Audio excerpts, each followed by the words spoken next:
What was the moment that made you decide, that triggered you to say, customer experience where the future of luxury is at?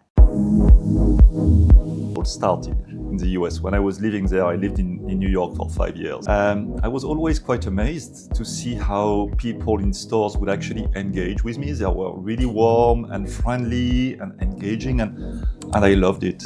And I'm not a big shopper myself, but at that time, going to stores became a pleasure. When I started CXG, which was Albatros at the time, that was really what was behind this idea, was to say, how do we help brands actually maintain and provide a good customer experience at scale for all their customers. Today I'm sitting down with Christophe Caïs, the founder and CEO of CXG, who took an unconventional path from co-founding one of France's premium fashion brands to building a global customer experience empire that now serves over 220 luxury Maisons across 85 countries.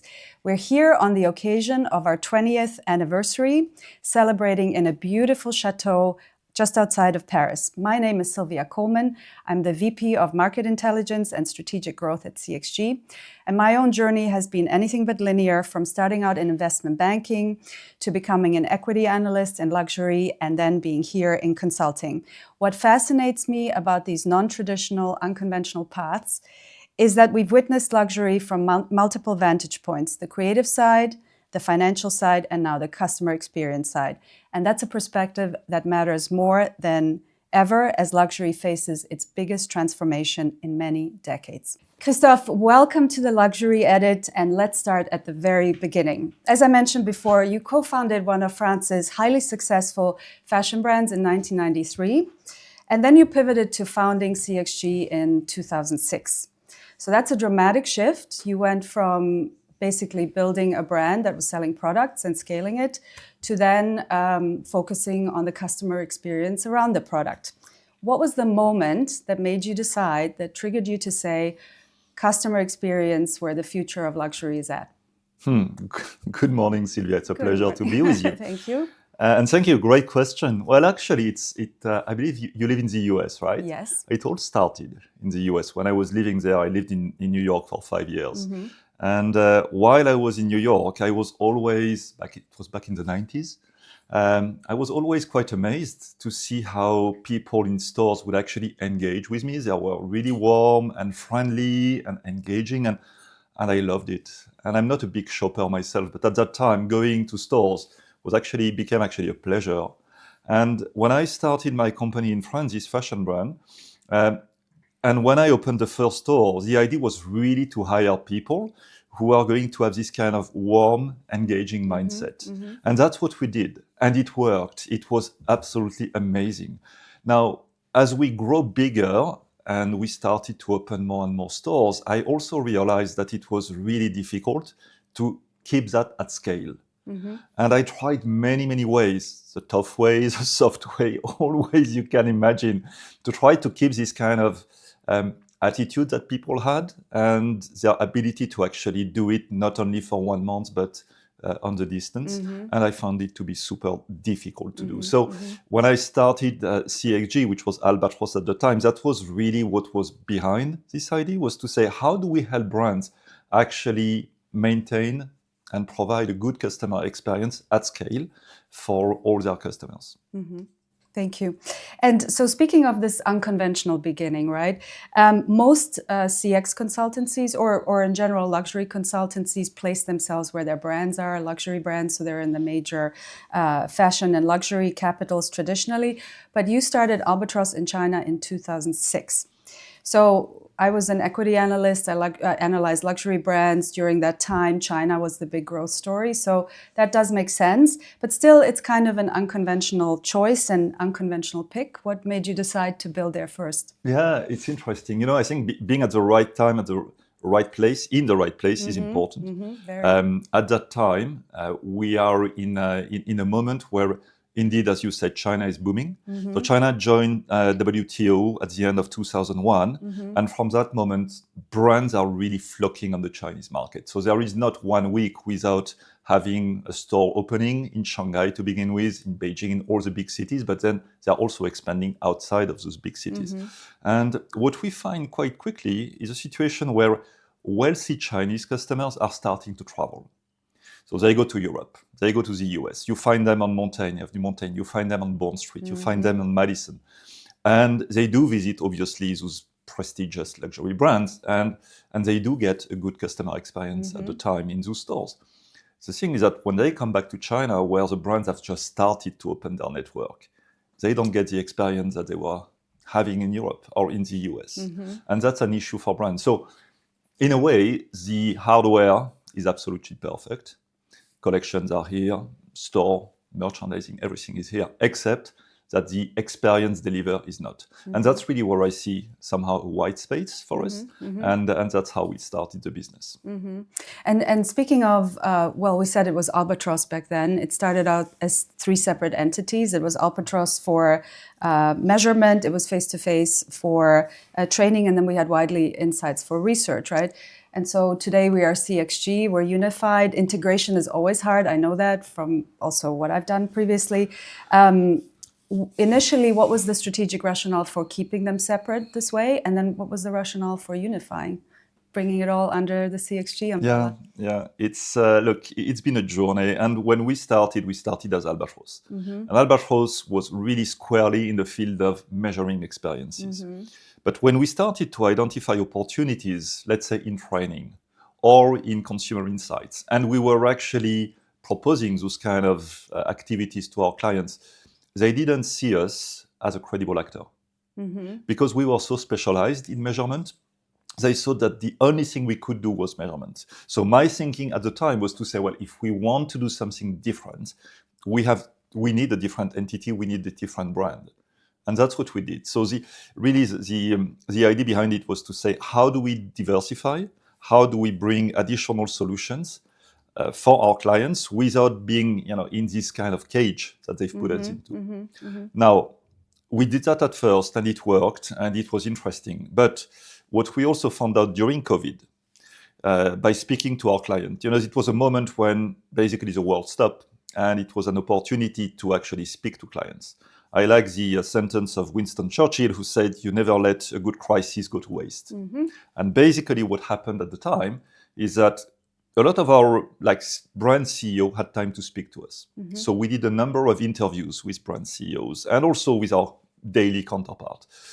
And basically what they told us was a bit upsetting, because they said, look, the whole idea of having measurement, having training, having consumer insights is interesting. But when we work with you guys, we don't work with one agency, we work with 3 agencies. So actually it doesn't solve our problem of having something which is unified.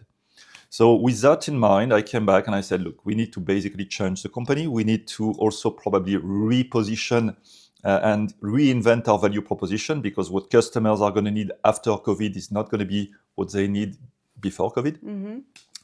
And that's why we decided to basically merge. So I buy out, when we had minority shareholders, I bought them out.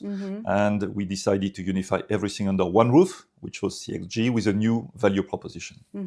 Yeah, and you mentioned the pandemic. You actually took away my next question, that was a scary moment. But as you said, a crisis can often be fertile, ripe ground for good transformation. But it must have been scary because, basically luxury as we know it kind of came to a standstill. Nobody knew where it was going to go. It could have been a disastrous move, and I think it turned out to be a brilliant move. I've now witnessed it for the last 3 years, unifying all these functions and kind of bringing to the customer, delivering this one-stop shopping. So I think I'd love for you to speak a little bit to how your experience was of embarking on this big change, and how you felt around it, because it was such a big risky move, let's call it. Yeah, indeed, it was tough. It was tough because from one day to the next, I would say we lost about 90% of our business. Yeah. And it was actually ironic, because we were celebrating beginning of 2020. The whole management team was in Dubai, and we were having our yearly management seminar, and we were celebrating a very good 2019. And as we were celebrating, we heard the news that there was this coronavirus starting to develop in China, started from Wuhan. And immediately I thought about SARS. I was like, well, this is happening again. But we didn't know how far it was going to go. My conviction very quickly is that it was not going to be contained to Asia. It was going to probably extend, and indeed, within a few months, it was in Europe, it was in the US, it was all over the world. So, but it really forced us. I mean, the good thing is that, we are, family business, and we don't have debt. We had a bit of cash. So we were able to basically weather the storm for a while. But of course, we didn't have unlimited resources. And I knew that we had to do things decisively and quickly in order to survive. Nobody knew how long time it was going to last. So of course, we had to resize the business. And at the same time, I also knew that we had to start transforming very quickly. So the idea by resizing quickly was to say, okay, it's going to be a traumatic moment, and it was. It was very, very tough because we had to let go people who had done nothing wrong, who were actually good people. Probably one of the most difficult moments of my career as a CEO. But then my whole thinking was to say, once we've done that, we can refocus on rebuilding the world of tomorrow for the company. And it was also a delicate exercise because as we had resized the company, at the same time, we were actually investing heavily in tech, for example, because we took the decision to really increase our technology and improve our technology. So it was a bit sometimes difficult to explain to the team that on one hand, we had to do some cuts, but at the same time, we were investing in other areas. But again, I think it's a job of a CEO, sometimes to make tough decisions and to try to be as transparent as possible and to explain them and to get people to actually, follow you, even though some of them didn't disagree. I still have people in my exco who at the time said, Christophe, it's too tough. We're going too fast. We shouldn't do this. We shouldn't do that. I give you one concrete example. We had just taken 6 months earlier a beautiful office in Paris next to Place de la Madeleine. We had just finished the renovation. We probably moved in 2 months before. And the rent was very high. And I told the team, look, first of all, we are resizing the team, so we don't need such a big office.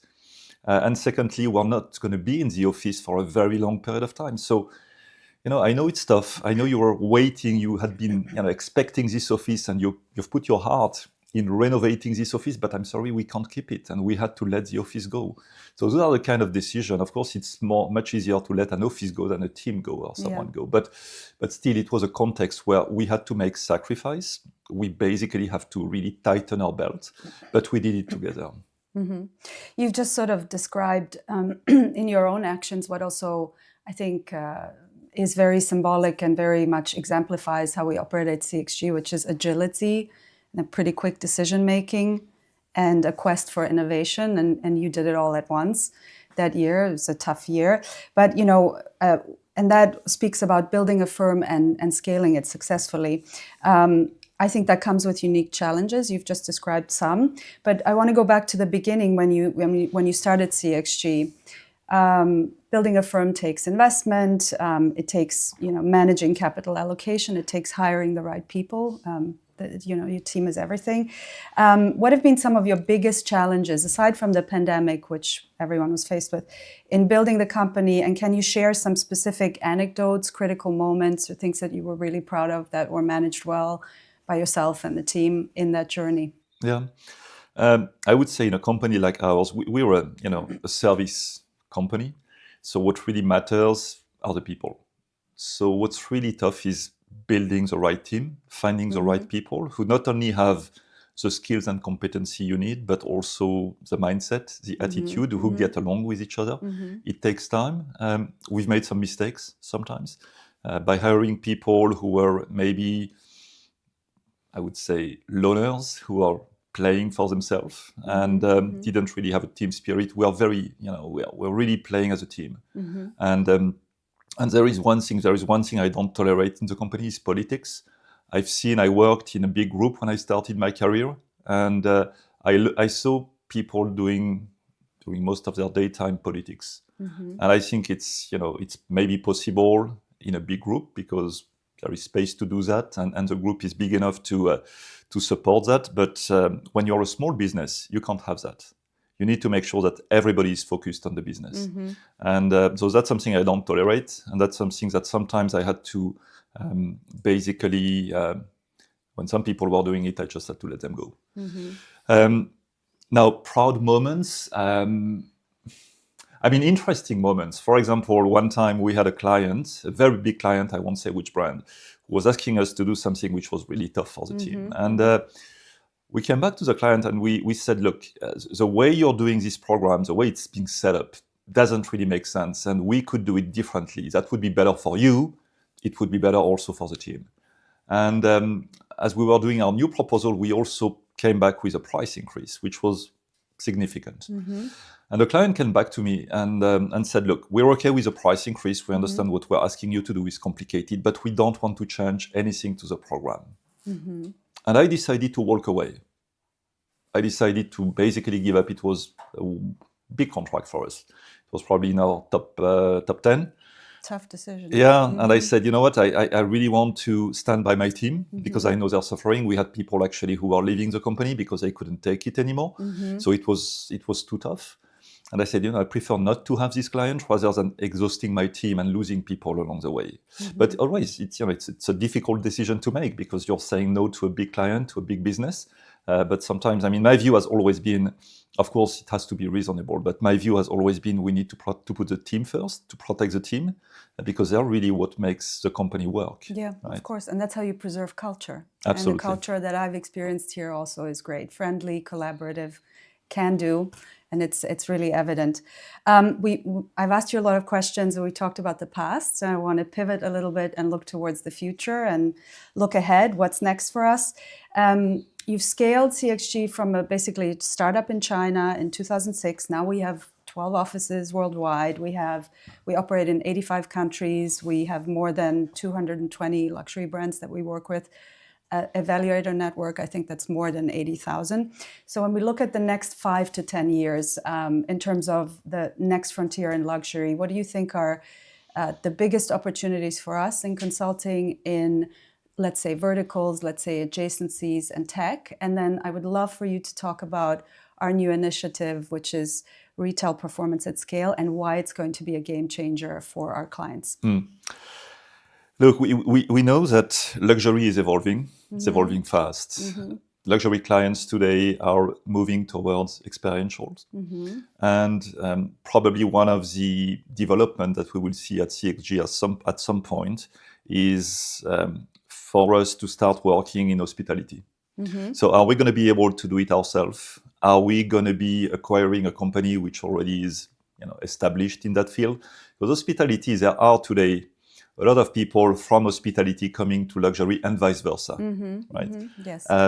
If you look today at the president of the peninsula, Benjamin Vuchot, he used to be in Sephora and then DFS, and I think before he was with Van Cleef & Arpels. So he's really a brand guy, a retail guy, and today he's the president of Peninsula. And you have many examples like this. So the bridges are evident. You also see LVMH investing in Cheval Blanc and Belmont, and Bulgari Hotel. It's really interesting to see this shift, and we need to follow it. The reason why we need to follow it is also because if you look at the industry we serve today, we are very strong in fashion, we're very strong in watch and jewelry, and in beauty. Okay, those are significant and three important industry. We are increasingly increasing our market share in the automotive industry, and this is great. And I think there's a huge potential in this industry. Now, if you think about the customer journey, yes, they do go to Cartier, for example. They do go to a Porsche. They do go to and buy a La Prairie cosmetic, and they might end up buying an Hermès bag. Okay, but this is only one part of the journey. This same customer is going to go to like a Michelin a restaurant. He's going to go to a Four Seasons. He's probably going to fly business or first on Air France or Emirates. So, my vision is as CXG, we need to be able to follow the customer across all his journey. Because when you think about it, very often what's happening with one industry is also influencing what he expects from others. Absolutely. Right. So it's important to really have this understanding and to follow the customer. So that's what we're looking at. When it comes to tech, we've been investing, Sylvia, out of nearly 300 people in the company, we have 65 people working in data and tech. So it's a huge part of the company who is working on that. So for us, tech is important. We've been building our proprietary assets. Started, we will continue to do so. We are also right now really serious and building data sets, very big data sets, which are super robust. I'll give you one example. We've always done price check, what we call price intelligence, which is basically providing brands with price information across multiple markets, across multiple categories. Technology today allows us to do web scraping at scale. And just to give you one example, right now we are web scraping nearly 30,000 SKU on a monthly basis around 12 markets. So it's a huge data set that we are building. And the same goes for evaluation. We do close to 100,000 evaluation every year. If you look at the number of data points we have on a yearly basis, we're collecting about 10 million data points every year. So in a way, we are already a data company without knowing it but we are in reality. So we need to leverage more on the data. We need to do more with it. And that's really what we are doing. When you spoke about retail performance, this is what it's all about. So let me maybe first tell you how this retail performance idea came to life. When I had my business, my fashion business, I basically had a team of people that I would be moving from one store to another. And when they were moving to this store, I noticed that actually the result of the store was much, much better than when the resident team was there. And it made me realize that there was actually a big difference depending on what kind of team you had on the ground. And the traffic was the same. So what was at play? Conversion rate, UPT, unit per transaction, and average basket. So it was really not about the quantity, but the quality of the sales. I mean, the quantity in a way, because when you improve your conversion, you do more. And what I've always had in mind when I started Albatross and then CXG was to say, at what point are we going to have the data and the technologies that will allow us to do that for our clients at scale? And today we have that.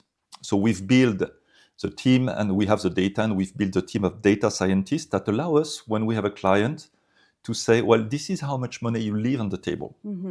This is a lost opportunity when you operate your 200, 300, 400 stores. This is the opportunity, the lost opportunity, which in some cases, I'm not going to tell numbers, can be massive.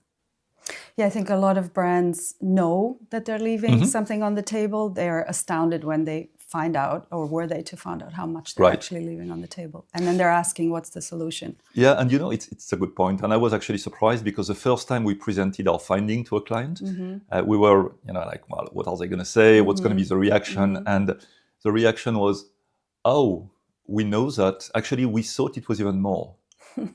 So it's interesting. So what we're doing with this is to say, look, basically there is money left on the table, and the whole idea is to say, how do we get it back?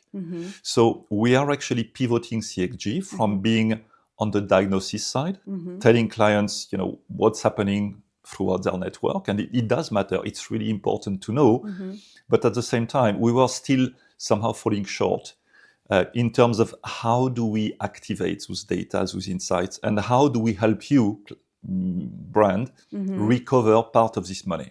And that's what we're able to do now. So we are partnering with a company called Autrice, and thanks to Autrice, we're able to do what we call like learning, digital learning, which is really targeted on those key moments that are going to basically create this additional revenue for the brand. So it's super focused. It's not a general training. It's a training which is individualized and extremely focused. And by doing that, let's call it it's a bit like a booster. By doing that, you get people to increase their skills and competency in key areas of the sale. And when you do that, you really improve the performance. Yeah, I think we're at a threshold in luxury where lots of brands are transforming. There are lots of pressure, and this is going to be an invaluable tool for them to have. They're really going to tap into. Yeah, and I mean, luxury went after COVID. It was euphoria. You know, traffic was up. You had those big lines, people queuing to enter the stores, and you know, probably a lot of luxury executives thought that the sky was the limit. Well, unfortunately, it was not, you know, and there's a number of things that happened which were maybe a bit unfortunate, such as price increase or unreasonable price increase. And we are right now, we've reached a point where, well, Bain is saying that up to 50 million people have actually decided not to shop with luxury brands. It's a big number. But basically, brands are either witnessing a flat traffic, sometimes decreasing traffic, but we don't have the kind of increase we used to have. So what's left for the brand to actually still grow? Well, what's left are the people who are still making the effort to actually go to the store, to push the door of a store and to spend time in a store. So this is a key moment. This is really where brands need to invest in order to drive their revenue growth. Exactly. And you mentioned conversion. So when we talk about conversion, we talk about purchase intent. For us, typically when we see high purchase intent, that usually leads to conversion. We know from our work here at CXG, and you've just talked about it, that memorable experiences will increase that purchase intent. When I look at sort of the luxury landscape, I'm seeing this tension between hyper-personalization that's powered by data, and then of course we're in luxury, so we want to maintain this aura of exclusivity and mystery. So as consultants helping brands, how do we navigate this? Do you think there's such a thing as too much data when we as brands want to promise mystery and exclusivity? How do we position that as consultants? Yeah, that's an excellent question. I think brands need to be very careful when it comes to using client data. And I would say that, first of all, they need to be transparent on the type of data they use, the type of data they collect on the client. And they need to collect the data with an intent as well. So I think when brands are enriching a data set without the client really knowing they're doing it, the type of personalization they're going to offer might not be well received. So I think it's dangerous. I mean, it can be done, but I think it needs to be done carefully. The second thing is that, again, when you talk about using this data, you need to think about, well, what is a benefit for the client as well? It's not only a benefit for the brand, it has to be a benefit for the client. And the third thing is that I think it needs to be done elegantly and not mechanically. Sometimes we see brands that have equipped their team with some beautiful app that allow for the sales advisor to actually send messages to clients. But when this is being done at scale, without any personalization of the message, I mean, the client knows it, he feels it. So I think it's a very, very delicate exercise. And I don't like the word hyper-personalization. I would prefer to talk about intentional personalization, so that there is really this balancing act between the data you collect with which intention and how do you actually use it to deliver something which is relevant but still discreet. So because again, the client is increasingly aware when you're going to be doing something either mechanical at scale or using data that you are not supposed to have. Yeah, so it's this whole idea of not data and tech for data and tech's sake, but being, as you said, very good word, being really intentional about it. What are you trying to achieve using it? Back to purchase intent again, because it's such a big thing and it leads to conversion, and conversion is going to be a buzzword, I think, for 26 for brands. We know that when we call this dwell time, when we extend the dwell time from under 10 minutes, so the length of the interaction, to between 11 and 20 minutes, we see purchase intent go up immediately. But then you also have CFOs, of course, who are very much driven by KPI, the traditional KPI, sales per square foot, traffic conversion, transactions per hour. How do we position slowing down as a business case when we have this pressure from the industry to optimize for speed and to optimize for these KPI? It's really a KPI question as well, because we need to probably look at a different set. If as a luxury brand, your CFO is looking at the business this way, I need to talk to him. Exactly, right? There you go. I think luxury is essence of slowness in a way. The concept of time in luxury is really important. I always say, to me, luxury is time in a way. It's time to actually create a product, to source the material, to manufacture the product.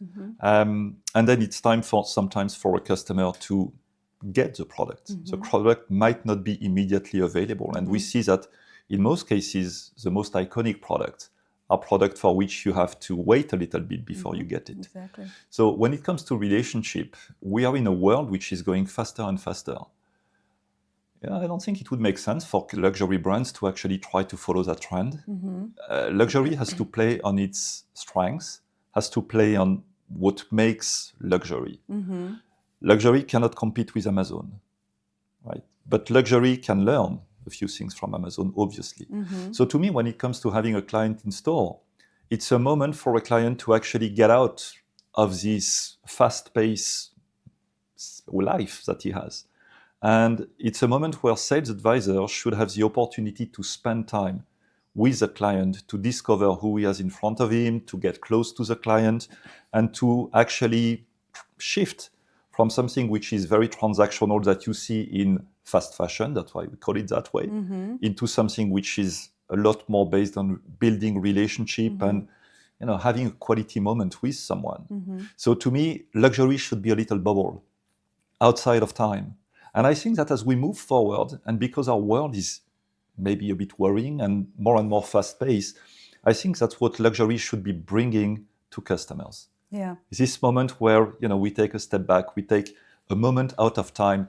You might remember Hermès actually created this beautiful timepiece called Temps Suspendu. Temps Suspendu was a watch where you would actually click on a button and the time on your watch would stop. So let's say right now it's 10:25.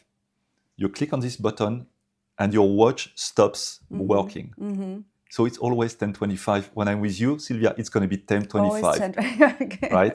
And then when the interview is over, I'm going to click on my button and the watch is going to come back to where it should be. But to me, luxury should be in a way it should be a moment out of time. Yeah, allowing you to step out of time, allowing you to, just out of the rat race. Correct. Enjoy and savor a little bit. I think all luxury customers are asking for that.